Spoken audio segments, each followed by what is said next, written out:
بسم الله الرحمن الرحیم. قضا لمانځو باره کې یو دوې درې نکتې ذکر کوم.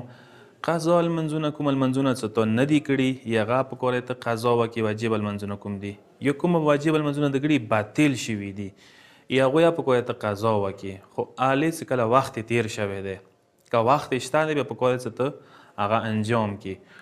ټول قضا لمنځونه ته جمع سیه کوای شي. مثلا سبې لمونځ نه قضا شوی دی یوه ځای کې جمع ویلوړه دی او ته سوه درېږه خپل سبې قضا لمونځ ورکې وکړه. لازمه دا نه دی چې تا لمونځ پیش نماز لمونځ یو وي. مثلا پیش نماز ظهر لمونځ کوي ته سبې قضا لمونځ اوسې سټه کوای شي. پیش نماز مازدیګر لمونځ کوي ته ماښام یا ماسخوتن لمونځ سټه اوسې قضا نیاسه نیولای شي. ضروري نه دی چې پیش نماز لمونځ تا لمونځ یو وي. قضا لمونځو کې درېیمه نکته دی چې ته هر ټایم کې کوای شي.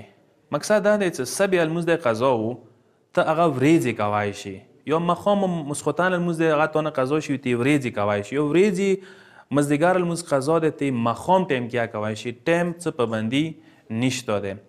درېیمه نکته دا دی چې قضا لمونځونه خپل اصل لمانځه پیروي کوي تابع دي.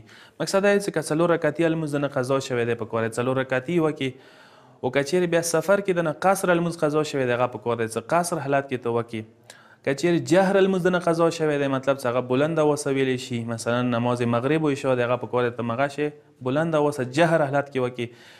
اخفا والا لمونځ نه مثلا قضا شوی دی ورېځې مازدیګر لمونځ اخفا حالت کې کېږي په کور ته ارام حسه وکړي اواز بلند نه وي مغه په کور ته انداش قضا هم وکړي. پروردګار علم د مو ته توفیق راکړي چې قضا لمونځونه په راکو د مو باندې واجب دی. والسلام علیکم ورحمة الله وبرکاته.